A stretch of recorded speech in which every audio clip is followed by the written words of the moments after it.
Janessa Devereaux, Doctor of Physical Therapy and a Certified Functional Manual Therapist at Mountain States Hand and Physical Therapy in Louisville, Colorado.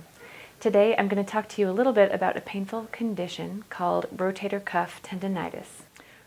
Rotator cuff tendonitis is a painful condition of the shoulder in which the tendon in the front of the shoulder can become irritated.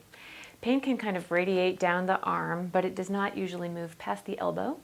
It can be aggravated at night while sleeping by overhead activities, lifting, and reaching behind your back.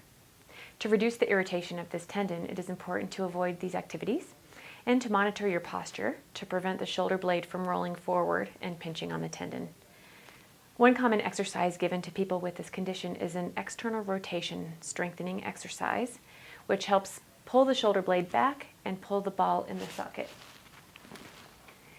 It's best to place a towel roll under the arm to keep the shoulder in neutral and take a band, pull the arms out while keeping the humerus locked at your side, like this.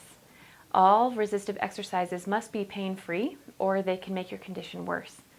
Ice is also very helpful for reducing tendon irritation. Ice directly to the shoulder.